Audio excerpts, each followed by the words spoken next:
In diesem Video möchten wir uns einmal den Crossover-Einstieg anschauen.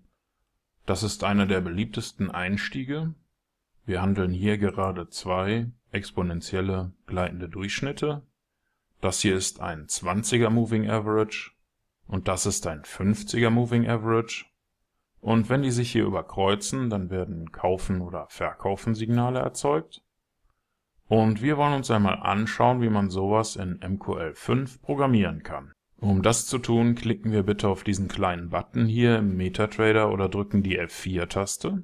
Das ruft dann hier den Meta-Editor auf und hier wählen wir Datei, Neu, Expert Advisor aus Vorlage, Weiter. Ich vergebe hier mal den Namen Simpler Crossover Standalone, klicke auf Weiter, Weiter und Fertigstellen. Und jetzt kann alles hier oberhalb der OnTick-Funktion entfernt werden und die zwei Kommentarzeilen werden ebenfalls gelöscht. Zunächst einmal müssen wir die Datei TradeMQH importieren, denn damit erstellen wir uns eine Instanz von ctrade mit dem Namen Trade. Damit werden wir gleich handeln. In der OnTick-Funktion erstellen wir eine leere String-Variable mit dem Namen Entry. Die bekommt erstmal noch keinen Wert zugewiesen, denn den möchten wir noch ermitteln. Dazu benötigen wir ein paar Daten.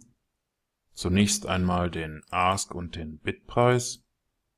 Die liefert uns der Befehl SymbolInfo_Double für das aktuelle Währungspaar, sowohl für den Ask als auch für den Bitpreis. Und mit Normalized Double und Unterstrich Digits stellen wir sicher, dass wir die entsprechende Anzahl von Nachkommastellen ermitteln. Wie man sieht, gibt es hier Währungspaare mit 3 Nachkommastellen und mit 5 Nachkommastellen. Und wenn man Unterstrich Digits markiert und F1 drückt, dann sieht man, aha, Digits bewahrt die Anzahl von Ziffern nach dem Dezimalpunkt auf, die die Preisgenauigkeit des Symbols des laufenden Charts definiert. Jetzt brauchen wir noch ein Array mit Preisdaten für den 20er und für den 50er gleitenden Durchschnitt. Die beiden Durchschnitte berechnen wir uns mit der Funktion IMA für das aktuelle Währungspaar auf dem Chart und die auf dem Chart ausgewählte Zeiteinheit. Einmal für 20 und hier unten für 50 Kerzen. Es gibt auch eine horizontale Verschiebung des Indikators. Damit ließe sich die Darstellung hier nach rechts oder links verschieben. Das wollen wir aber nicht, darum ist dieser Parameter hier eine 0.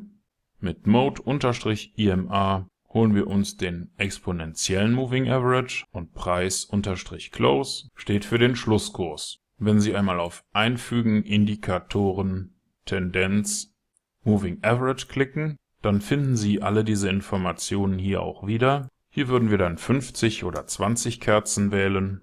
Die Verschiebung beträgt 0, exponentiell ist unsere Methode und berechnet wird auf den Schlusskurs. Im nächsten Schritt werden unsere beiden Moving Averages sortiert.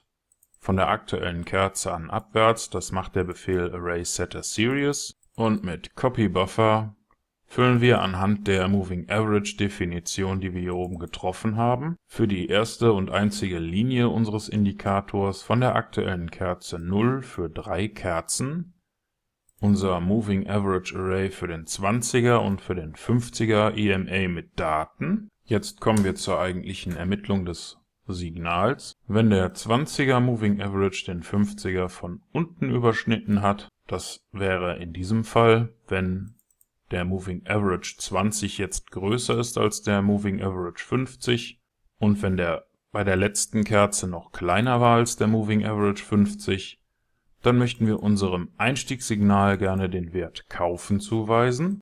Im anderen Fall, wenn der 20er den 50er von oben überschnitten hat, wenn also der 20er Moving Average Array für die aktuelle Kerze 0 kleiner ist als der Moving Average für 50 Kerzen bei der aktuellen Kerze und vorher noch der 20er Moving Average größer war als der 50er, dann haben wir ein Einstiegssignal in die andere Richtung und möchten verkaufen. Fehlen noch die eigentlichen Befehle dafür.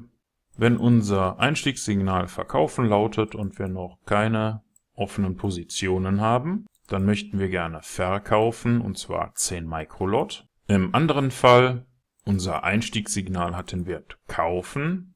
Wir haben ebenfalls weniger als eine Position. Dann möchten wir gerne kaufen, und zwar ebenfalls 10 Microlot. Das war's auch schon.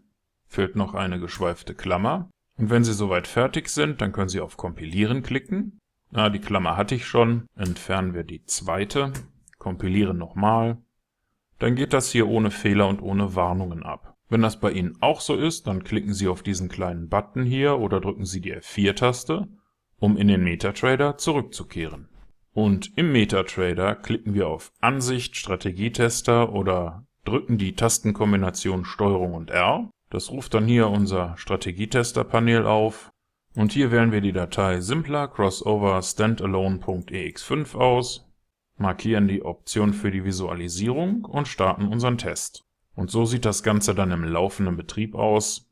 Die erste Position wurde bereits eröffnet.